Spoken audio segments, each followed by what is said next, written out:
오늘은 악을 덮는 등불에 대해서 생각을 해보겠습니다. 첫째로 우리 인생은 악을 행할 수밖에 없습니다.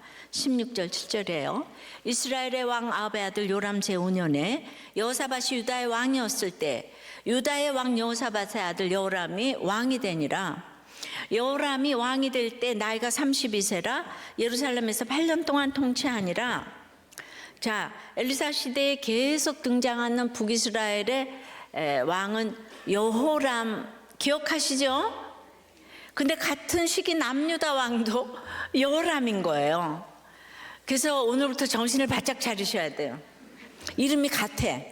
그래서 할 수 없이 열왕기 기자가 헷갈릴까 봐 16절부터 북이스라엘 왕을 요람으로 바꿔서 부르네요. 그러니까 더 헷갈려. 예, 갑자기 여호람이 요람이라고 이러니까. 그래서 아주 굉장히 오늘 어려워요.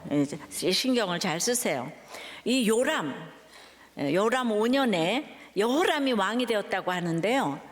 그 열왕기 1장 17절에 보면 반대로 여호람 2년에 요람이 왕이 되었다고 해요. 3장 1절에서는 여호람의 아버지 여호사밧 18년에 요람이 왕이 되었다고 합니다. 듣기만 해도 복잡해. 성경이 틀린 건 아닌데요. 한마디로 결론만 말하면 여호사밧 16년에 여호람이 공동 통치를 시작했고요. 그로부터 2년 뒤 요람이 북이스라엘 왕이 되었고 다시 그로부터 5년 뒤에 여호사밧이 죽고 여호람이 단독 통치를 시작했습니다. 뭐 이런 얘기예요. 예. 근데 왜 이렇게 연대를 복잡하게 썼을까요? 일부러 그렇게 썼어요. 이건 굉장한 상징인데요. 북이스라엘과 남유다는 같은 민족이지만은 지금 영적으로 전혀 다른 길을 가고 있잖아요. 예, 우리 남한과 북한이 전혀 다른 길을 가고 있습니다. 근데 여호사밧과 그의 아들 여호람 때 남유다는 아하가 아하시아와 요람이 다스리던 북이스라엘과 누가 먼저고 누가 나중인지 알 수 없을 만큼 남유다 북이스라엘은 그냥 딱 달라붙어 있다는 걸 상징합니다. 가장 악한 시대라는 가장 분명한 상징이 두 왕의 이름이 똑같이 여호람이라는 거예요. 딱 달라붙어요. 다음 주에 나오는 아시아도 이름이 똑같습니다. 예. 이 가장 악한 시대에 이름이 똑같아요, 남북. 예. 자, 정신 바짝 차립시다. 그러면 왜 영적으로 전혀 다른 두 나라가 이렇게 얽히고 설키게 되었을까요? 18절이에요. 그가 이스라엘 왕들의 길을 가서 아합의 집과 같이 하였으니 이는 아합의 딸이 그의 아내가 되었습니다. 그가 여호와 보시기에 악을 행하였으나. 자, 남유다 왕은 누구의 길을 따라가야 하지요? 예, 다윗의 길입니다. 확실히 일부 때 예습이 되니까 이렇게. 그런데 여호사밧의 아들 여호람은 그러니까 근데 누구의 길을 갔어요? 지금 이스라엘의 왕들의 길을 갔다 그랬잖아요. 그 중에서도 가장 악한 왕 아합의 집과 같이 갔다고 해요. 예, 왜죠? 이유가 뭐예요? 다 같이 이는 아합의 딸이 그의 아내가 되었습니다. 무슨 말입니까? 여호사밧이 자기 아들 여호람을 누구와 결혼시켰다는 거예요? 아합의 땅이 아니고 딸과 결혼시켰어요. 여러분 목장에서 이렇게 계속 질문을 하세요. 예, 그러면 믿음이 없어도 대답할 수 있잖아, 그죠? 믿음이 없어도 대답할 수 있는 질문을 좀 하세요. 예, 그것도 몰라요 이러지 말고 다 아는 질문을 계속 하세요. 알아도 여러분은 대답 못하고 있어요 지금. 자, 다윗을 반역하고 나가서 나라를 세운 금송아지 섬기는 북이스라엘의 아합과 사돈이 되었어요. 여러분 여호사밧은 제가 열왕기상 때 여호와 앞에서 선한 왕 악한 왕 설교를 했습니다. 그때 선한 왕이 여호사밧이에요. 근데 열왕기상 22장 43절에 여호사밧이 그의 아버지 아사의 모든 길로 행하며 돌이키지 아니하고 여호와 앞에서 정직히 행하였으나. 믿음의 부모에게서 태어났고 여호와 앞에서 정직히 행한 아주 선한 왕 여호사밧이에요. 예, 유다를 여호와를 섬기도록 가장 아주 그 개혁을 행한, 성경은 그의 선함을 역대기에 보면 많이 다루고 있어요. 예, 하지만 마지막에 여호사밧이 온전하지 않았어요. 산당을 폐하지 않았고 북이스라엘 아합 왕과 화평했습니다. 영적으로 하나가 될 수 없는 악한 왕과 화평을 추구했어요. 우리가 물론 믿지 않는 사람들과 일부러 싸울 필요는 없어요. 평화롭게 지내야 해요. 하지만 여호사밧은 도를 넘었습니다. 아들을 장가 보냈어요. 불신결혼을 시킨 것이에요. 왜 그랬을까요? 우리가 읽고 있는 열왕기는 역대기하고 관점이 달라요. 그래서 여긴 자세히 안 나오지만 여러분은 집에 가서 역대하 21장을 자세히 좀 찾아보시기를 바라요. 21장에 보면 여호람의 악이 얼마나 큰지 알 수 있습니다. 이것이 요람, 북이스라엘의 여호람은요 그렇게 악한 거가 오픈이 안 되져 있어요. 그런데 남유다의 여호람은 한 장에 걸쳐서 그의 악을 다 드러냈어요. 여호사밧은 여호람의 그 맏아들 여호람의 착한 동생들 6명에게 은근과 보물과 견고한 성읍들을 미리 그냥 선물로 후히 주었어요. 유산을 미리 준 거죠. 그리고 이 장남에게는 왕위만 주었다고 합니다. 그러니까 여호사밧이 마지막에 하나님을 그리도 신실하게 섬기더니 아들을 위한답시고 워낙 세상적으로 아합과 이세벨이 똑똑하니까 자기 아들이 부족한 것을 채워줄 것이라고 생각했는지 부자이고 무늬만 크리스찬인 북이스라엘의 아합과 결혼 동맹을 맺으면 내가 동생들 재물을 후히 주었어도 너는 앞으로 돈 속에 앞으로 파묻혀 살 것이라 예상을 했어요. 예상은 깨어지라고 있는 거죠. 자식은 산당 중에 산당이고 우상 중에 우상입니다. 역대하 18장 1절에 기록된 대로 여호사밧은 너무나 하나님을 잘 섬겨서 부귀와 영광을 크게 떨쳤어요. 그럼 거기에 감사하고 만족해야 되는데 사람 마음이 그렇게 선하지가 않아요. 선한 왕도 예외가 아닙니다. 부귀와 영광을 맛보면 다들 더 큰 부귀와 영광을 구하게 되죠. 그것을 얻을 방법으로 그냥 반역하고 나갔어도 상하궁에서 너무 잘 사니까 이 아합과 화평을 택한 거예요. 더 확실한 화평을 위해 아주 불신결혼까지 시킵니다. 일시적인 화평을 택한 것이죠. 자, 조선 왕정을 지나면서 남북이 평화롭게 하나만 된다면 공산주의는 상관이 없다. 이것이 많은 지도자의 생각이었어요. 그 당시 누가 자유민주주의를 알았겠어요. 평화가 다가 아니다 라고 누가 생각을 할 수 있었겠어요. 자유를 경험해 본 사람이 아니면 도무지 알 길이 없지요. 성령도 체험하지 않으면 도무지 알 길이 없어요. 그 좋은 자유를 주기 위해 우리가 다시는 종의 멍에를 매지 않게 하기 위해 예수님이 십자가를 주셨어요. 자유를 주기 위해서는 우리가 십자가를 져야 돼요. 집에서도 말로 해서 자유가 임하는 게 아니에요. 우리도 내 자녀에게 가장 좋은 것을 주기 위하지만 못 알아들으니까 참고 인내해요. 그런데 이 세상을 따라야 한다고 하면 그건 자유를 주기 위해 참고 있는데 그건 타협할 일이 아니잖아요. 그죠? 응?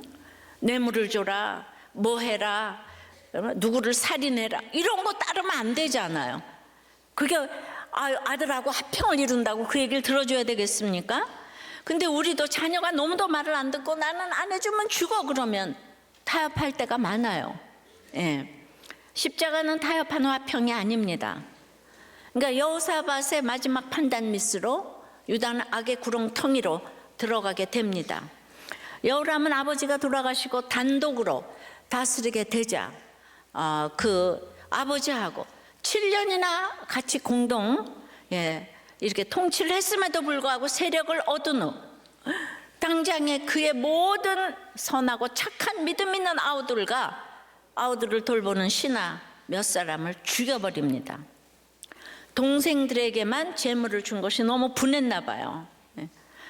아니 이 남유다의 잘 믿는 동생들은 그렇게 미워하더니 아합의 딸과 불신결혼을 한 후에는 그 악한 아내와는 하나가 딱 되어서 본격적으로 여호와 보시기에 악을 행했습니다. 그러니 소위 잘 살아서 문재인 부부가 얼마나 많겠어요. 그래서 제가 그 새롭게 하소서에 안 맞는 부부가 축복입니다.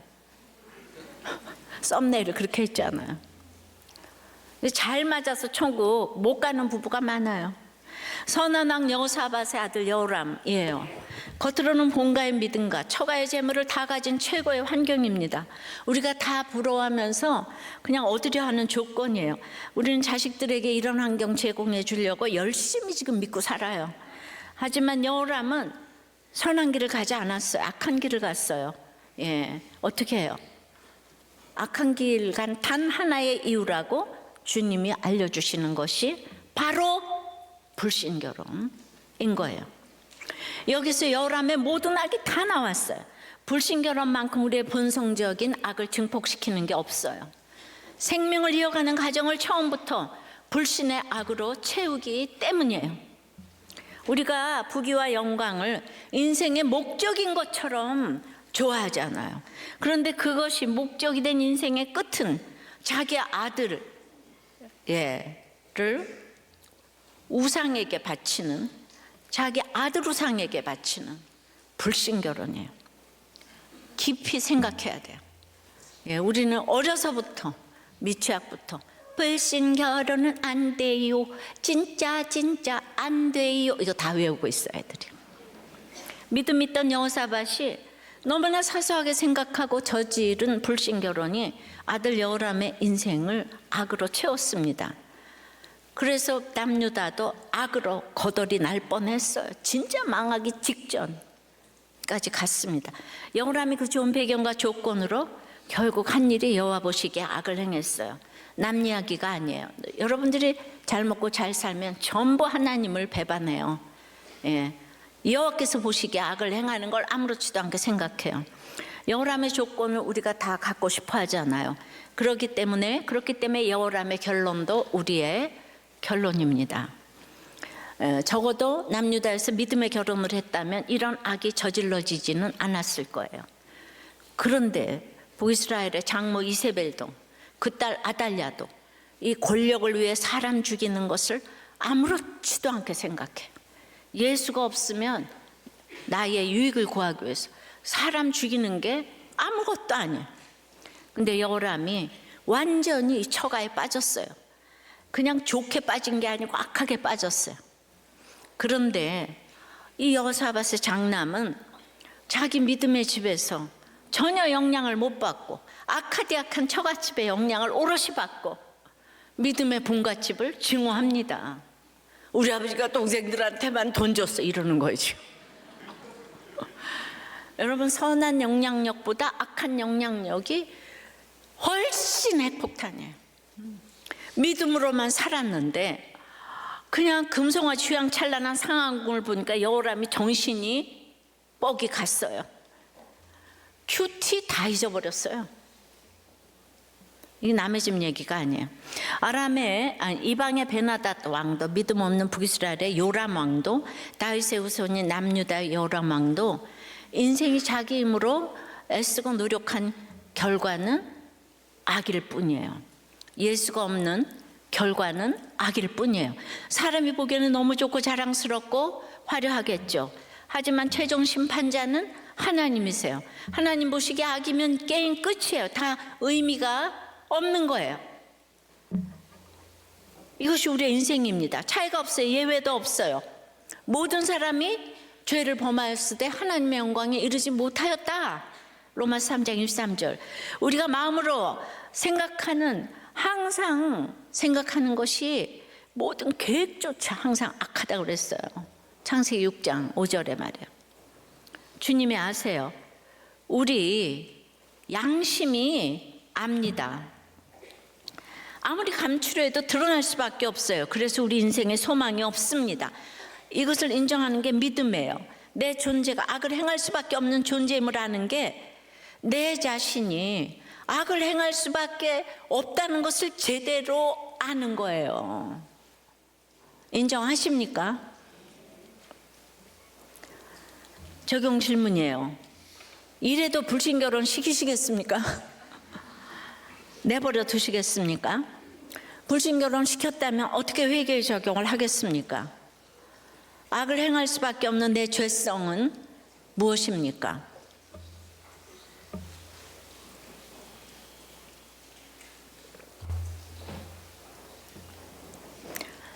자, 악을 덮는 등불 첫째는 뭐였죠? 악을 행할 수밖에 없다고 그랬어요, 인생에. 예, 두 번째는 그러나 바트 약속의 말씀 때문에 멸하지 않으십니다. 이게 너무 중요해요. 19절에요. 여호와께서 그의 종 다윗을 위하여 유다 멸하기를 즐겨하지 아니하셨으니 이는 그와 그의 자손에게 항상 등불을 주겠다고 말씀하셨음이더라. 이스라엘의 여호람보다 훨씬 더 악한 여호람인데 멸하기를 즐겨하지 아니하셨대요. 이게 너무 소망 아니에요? 북의 여호람의 악이 클까요? 남의 여호람의 악이 클까요? 처음부터 속썩이던 자식이 잘못한 것과 모범생 자식이 잘못한 것 중에 무엇이 더 아프죠? 예, 원래 날 싫어했던 사람과 날 너무 좋아하다가 배신한 사람 중 누가 더 미워요? 예, 다윗의 우선 여호람의 악이 훨씬 크다고 할 수 있어요. 믿음을 배신하고 아합의 집과 같이 악을 행한 여호람을 하나님이 100번 멸하신다고 해도 할 말이 없습니다. 멸망당에 마땅합니다. 그러나 하나님은 유다 멸하기를 즐겨하지 않으셨다고 합니다. 당연히 심판하셔야 하는데 예, 왜 그럽니까? 그의 종 다윗을 위해서라 그래요. 다윗에 대한 의리요? 다윗의 선행 업적 때문입니까? 예, 아니요. 하나님이 다윗과 다윗의 자손에게 항상 등불을 주겠다고 약속하셨기 때문이에요.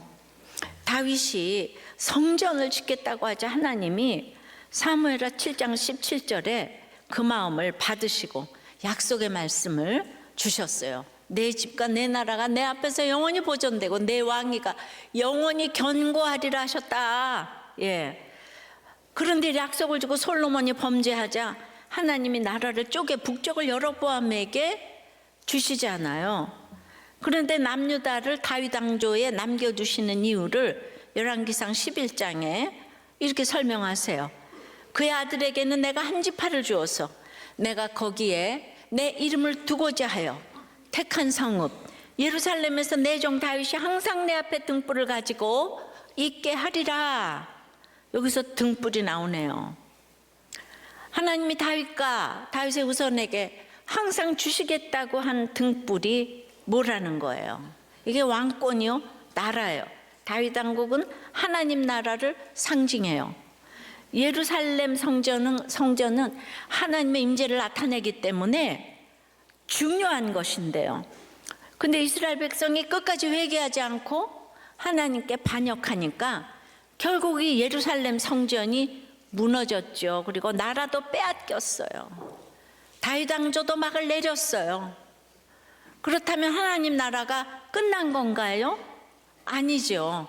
육으로 세운 성전이 무너지는 고난을 통해 영의 성전이 세워지는 거룩의 과정이 시작된 거예요. 그 정점에 하나님의 아들 예수 그리스도께서 오셨고 지금 우리에게 오신 거죠. 예. 그런데 지금 그 이스라엘 백성은 아직까지도 회개를 하지 않아서 계속 지금도 하마스 전쟁을 하고 그러죠. 그러면 다윗 왕조가 뛰어나서 예수님이 오셨습니까? 예수님이 그 계보를 통해서 오셨기 때문에 다윗 왕조가 귀한 거죠. 사실 얼마나 그 집안이 콩가루 집안인지 우리가 구속사의 메시지를 통해 너무 잘 알잖아요. 유다에 대해서 다윗에 대해서 우리가 다 묵상을 했어요. 시아버지와 며느리가 동침한 집 유다 다윗의 그 조상, 마태복음 1장 족보를 통해서 기생과 과부와 다 뭐 성적으로 범죄한 뭐 이런 사람들이 전부 다 조상으로 자리매김을 했습니다. 따라서 다윗에게 항상 주시겠다고 약속하신 등불은 다윗의 자손으로 오신 예수 그리스도이십니다.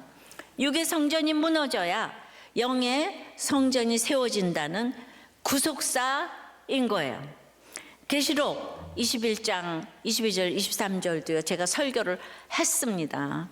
성 안에서 내가 성전을 보지 못하였으니는 주 하나님 곧 전능하신 이와 및 어린 양이 그 성전이심이라. 그 성은 해나 달에 비침이 쓸데없으니 이는 하나님의 영광이 비치고 어린 양이 그 다같이 등불이 되심이라. 어린 양 예수 그리스도께서 우리를 비추는 등불이 되신다고 해요. 이것이 다윗에게 약속하신 등불과 똑같은 단어입니다. 등불, 즉 램프는요 요정 나오는 도구가 아니고 등불에서 제일 중요한 건 빛이에요. 요한복음 8장에서 나는 세상의 빛이라고 하셨어요. 주님이 참빛 바로 예수님입니다. 요한복음 1장 5절에 빛이 어둠에 비칩니다. 빛은 어둠을 비추기 위해 존재해요. 어둠의 빛이 비칠 때 아무것도 보이지 않는 그 어둠이 빛으로 환하게 덮여서 어둠이 없어지고 모든 것이 밝히 드러납니다. 그런데 가장 짙은 어둠은 악이에요. 성경에 그랬어요. 4장 19절에 악인의 길은 어둠 같다고 했어요. 요한복음 3장에서도 빛이 세상에 왔으되 사람들이 자기 행위가 악함으로 빛보다 어둠을 더 사랑한 것이니라. 그래서 교회 오기도 싫어요. 목장 들어가기도 싫어요. 양육 받기도 싫어요. 빛이 왔는데 자기 행위가 악함으로 어둠을 더 사랑할 수밖에 없는 거예요.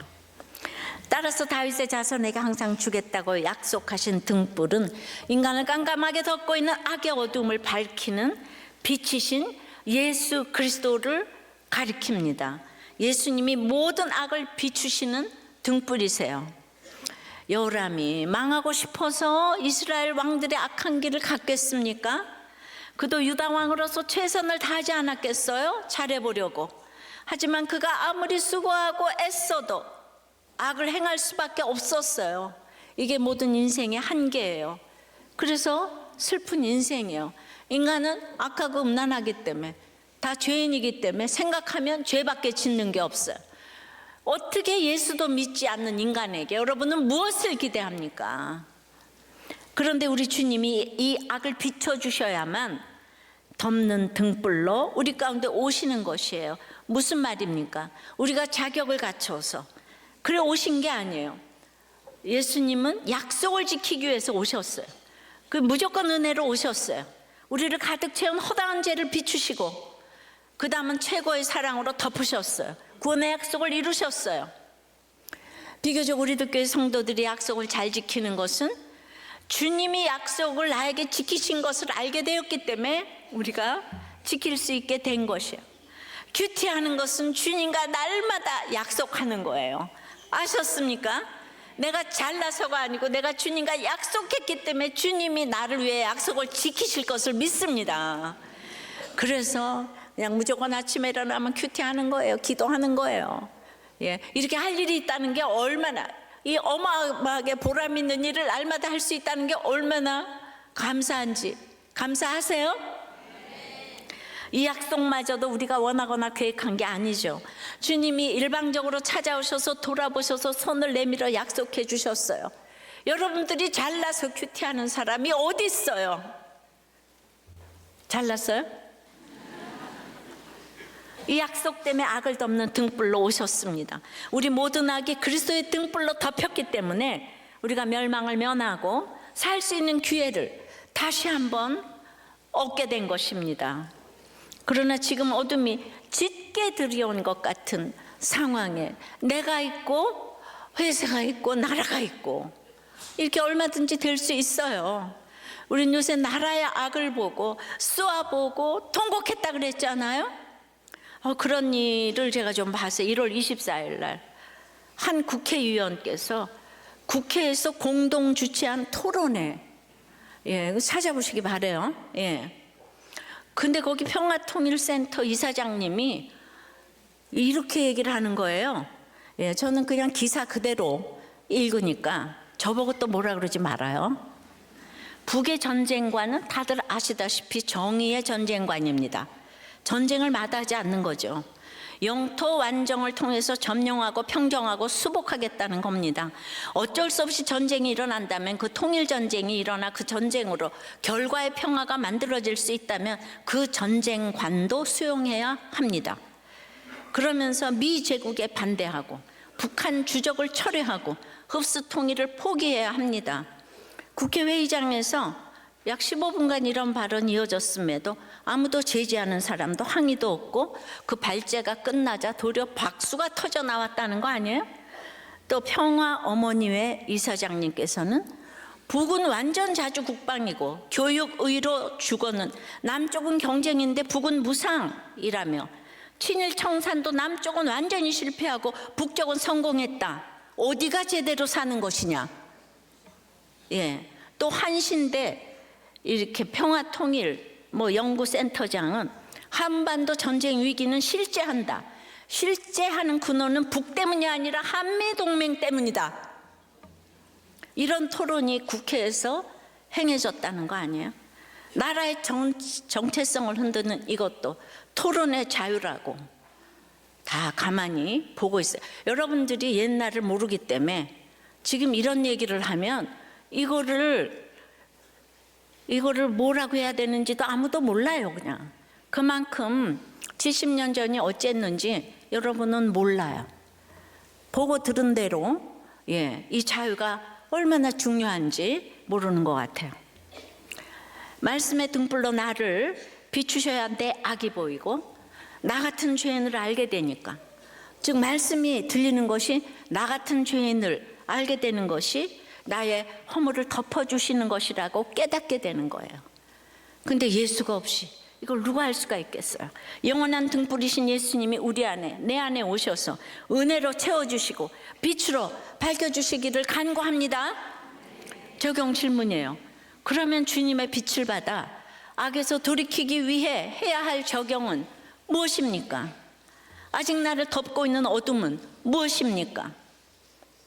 여러분은 이 어둠에서 벗어나고 싶습니까? 나라의 악을 보고 울어야 된다는 게 여러분들 이해되십니까? 이해되세요? 왜 목사님은 정치를 이게 정치입니까? 교육도 말씀으로 내가 해야 되고, 정치, 경제, 문화, 예술 전부 다 하나님 말씀 따로 삶 따로가 아니잖아요. 그죠?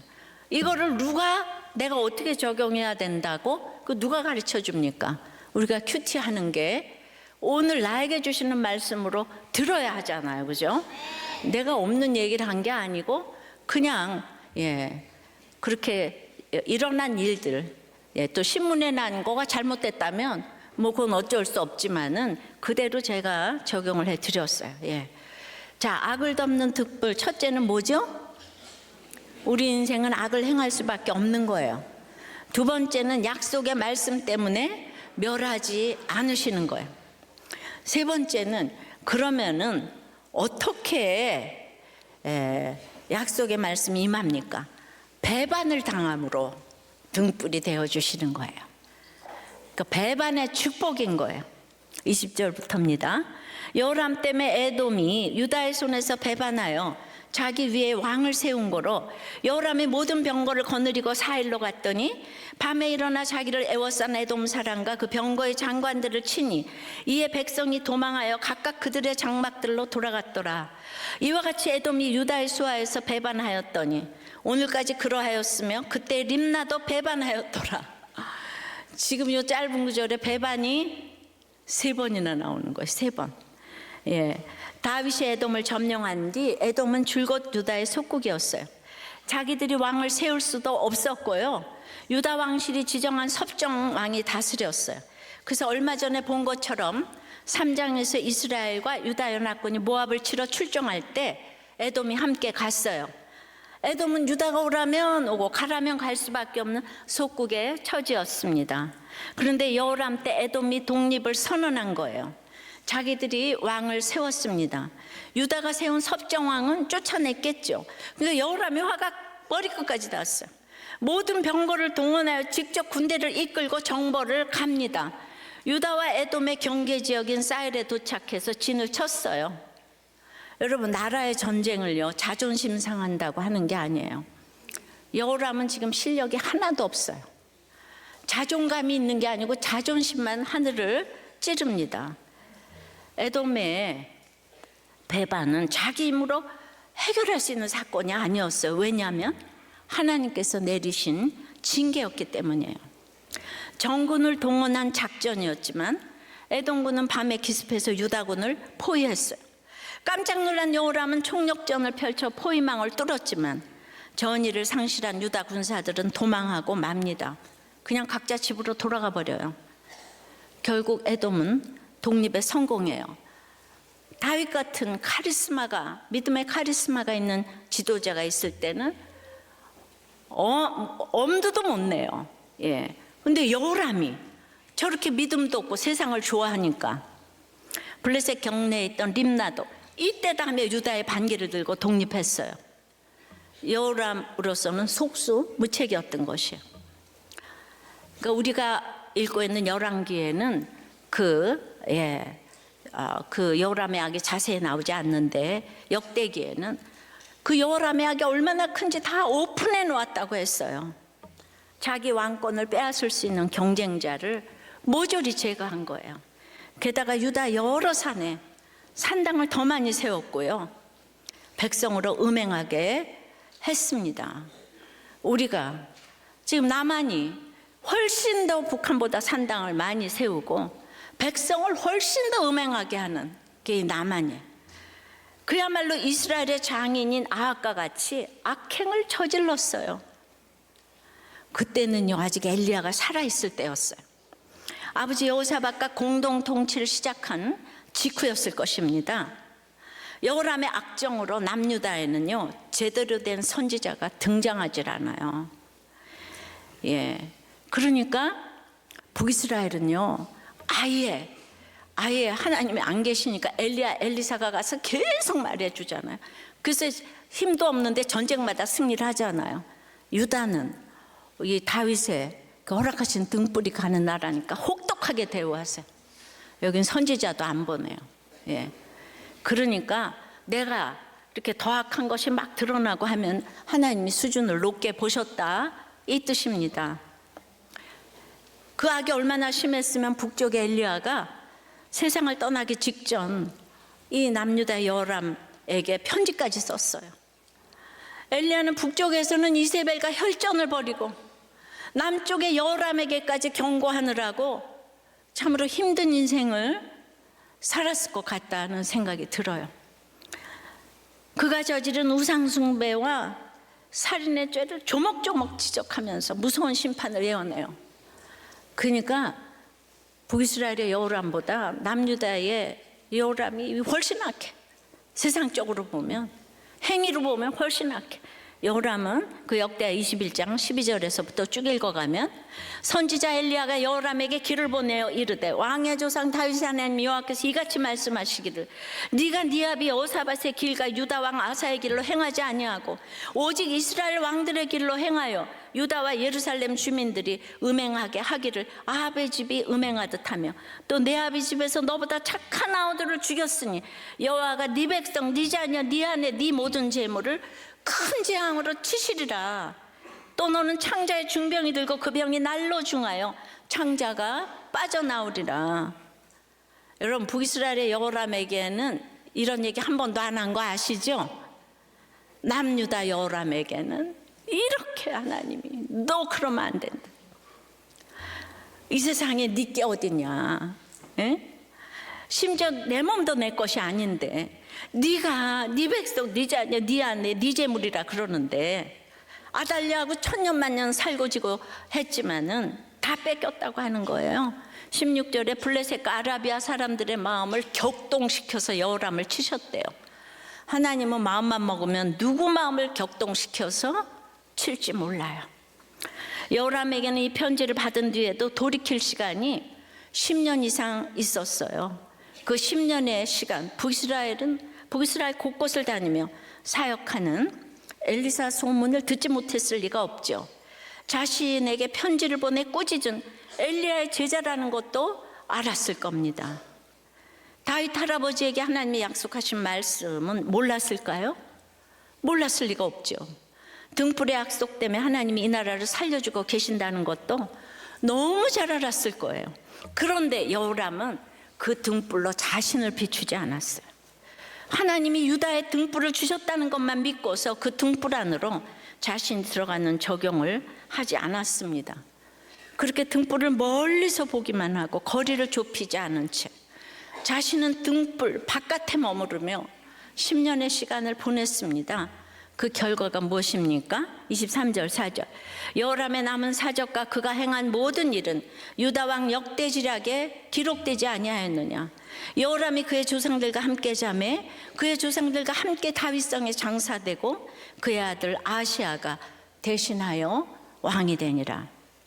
겉으로 보기에는 여느 유다 왕과 다름없이 인생을 마친 것 같은데요, 역대기에 보면 그 최후가 아주 비참한 거예요. 동생 6명을 모두 죽이더니 재물 아들들 아내들을 다 탈취당하고 그게 끝이 아니에요. 엘리야 선지자가 편지로 예고한 대로 그는 창자에 불치병이 걸렸어요. 2년 동안 고생하다가 결국 창자가 빠져나와서 죽었대요. 이런 걸 왜 구체적으로 설명했을까요? 너무나 그 비참함을 알라는 상징이에요. 창자가 빠져나와 죽었다, 이런 얘기를 특별히 북이스라엘 왕한테는 그렇게 안 했어요. 그게 끝이 아니에요. 아끼는 자 없이 세상을 떠났대요. 여호람이 죽었을 때 아이고 그놈 잘 죽었다 이러는 거예요. 왕이 죽었는데 잘 죽었다 이러는 거예요. 그런데도 그는 부모의 기도로 다윗성에 장사가 되었다요. 그런데 왕의 묘실에는 들어가지 못했답니다.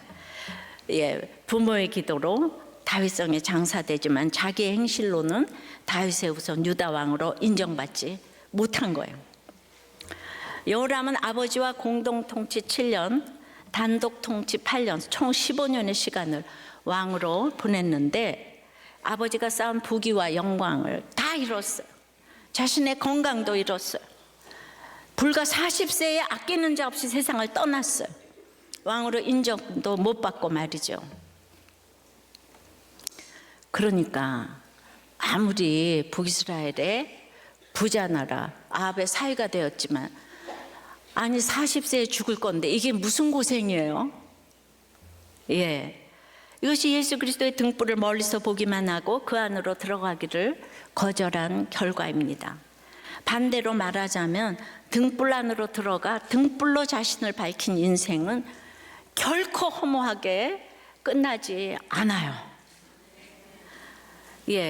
정말 아기가 폐가 없다는데 낙태하지 않았잖아요. 이게 하나님이 하신 일 아니겠습니까? 그러니까 우리는 하나님의 징계, 하나님의 축복을 여러분들이 하찮게 보는 거예요. 여호람의 악은 이렇게 배반을 당함으로 나라의 경각심을 가져왔겠죠. 나라의 악을 보고 울어야 하는데 울지 않으니까 반역을 당하게 하시는 거예요. 이것을 삶의 결론이라고 하는 거예요. 그러니까 배반당하는 것을 후손들이 보며 회개하고 돌이키라는 거죠.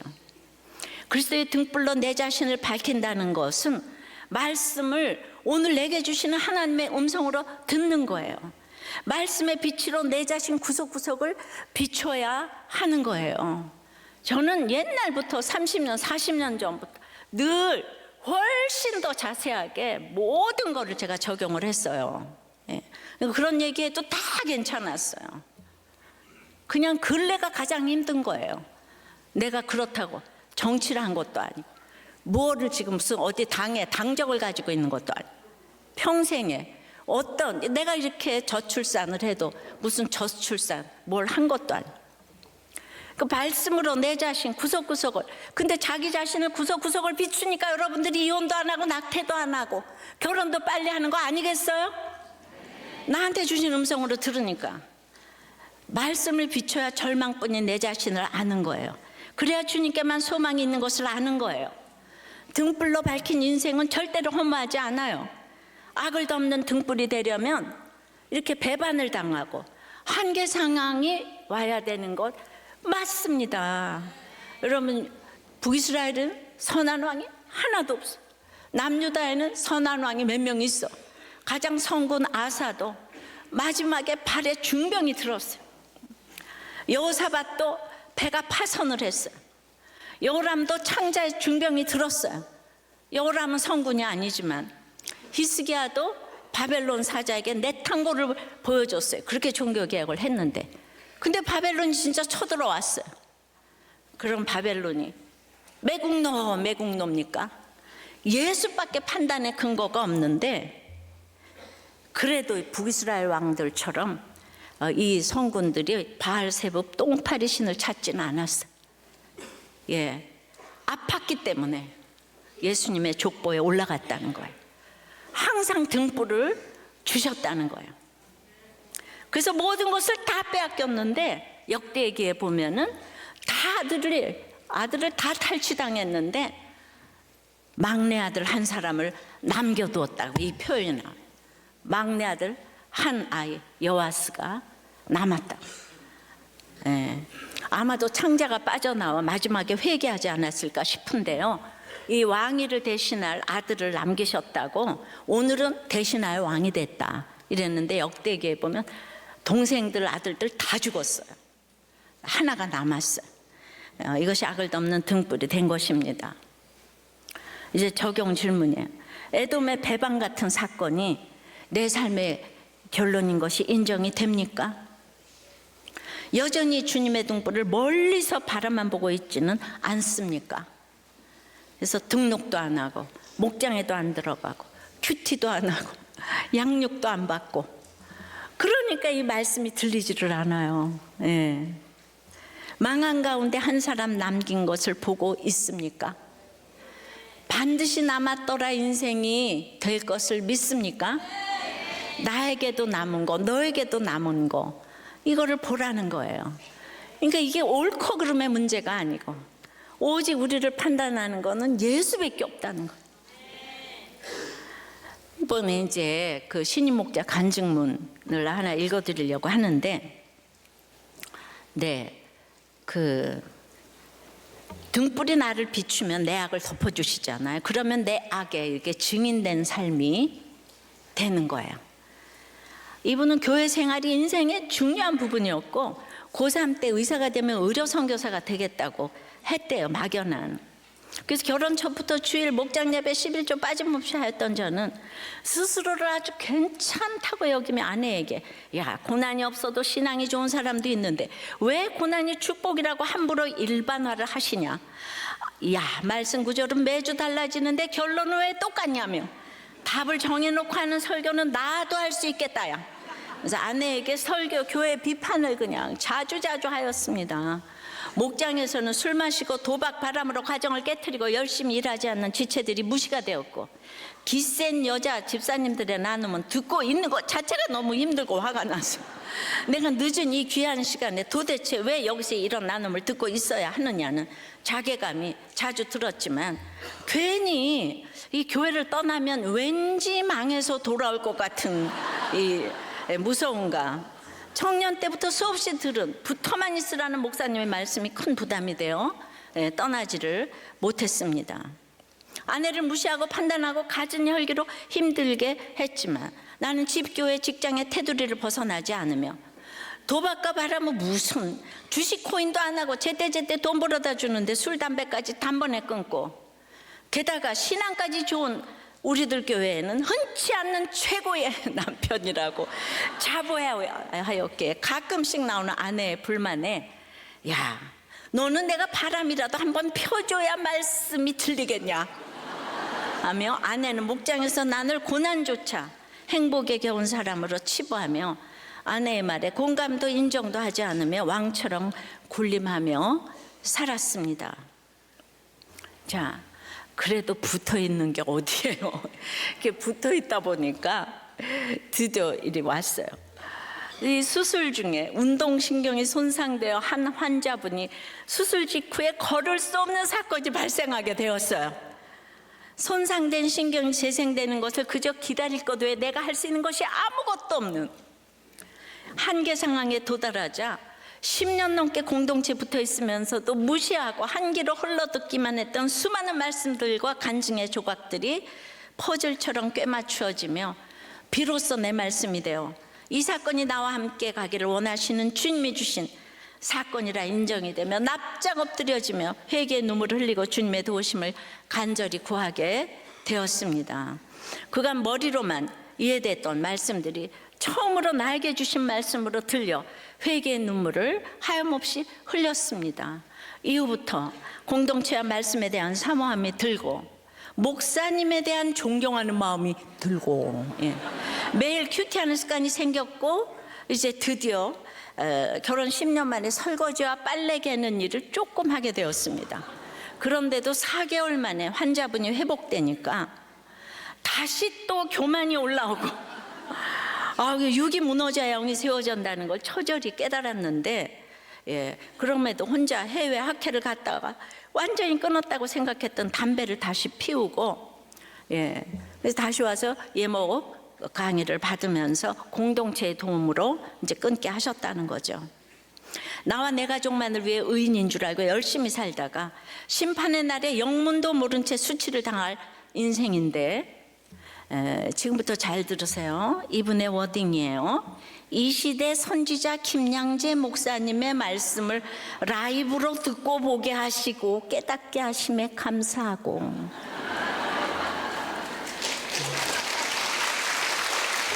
그러니까 이 고백을 우리들 교회에 온 지 지금 15년 만에, 그리고 15년 만에 목자가 된 거 이번에.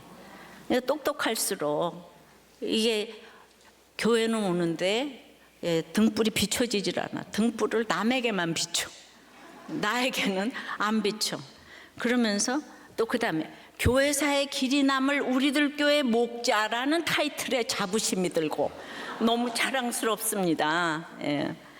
어떤 본문이 나오더라도 변함없는 진리의 말씀을 전해주시는 목사님 진심으로 존경하고 사랑하고 감사합니다. 15년을 참았더니 이런 얘기를 제가 듣네요. 자, 요람의 할아버지 아사, 아버지 요사밧이 다 성군이었지만 그들의 본으로 선한 아우들은 다 믿음을 가졌으나 하나님은 악한 장자인 요람을 왕에 앉게 하셨어요. 이럴 수도 있는 거예요. 그 아우들 입장은 뭐냐? 밑동 잘린 나무 같은 인상에서 순교의 축복을 누린 거죠. 여호사밧의 선한 영향력은 동생들에게는 끼쳐졌어요. 순교했다고 하죠. 그러니까 여러분들은 함부로 판단하지 않으시기를 바라요. 이게 바로 구속사입니다. 악을 덮는 등불, 구속사적인 해석이고 설명인 거예요. 말씀 맺어요. 오늘 악을 덮는 등불을 깨닫게 해주셔서 신앙 고백으로 드리는 헌금을 흠양해 주시옵소서. 하늘문을 여시고 쌓을 곳이 없도록 축복하여 주시옵시고, 하나님께 드릴 것 사람들에게 줄 것만 있도록 저희들의 산업과 회사와 공부와 프로젝트와 아이디어에 주님 기름을 철철 부어 주시옵소서. 예수 그리스도 이름으로 기도드리옵나이다. 아멘.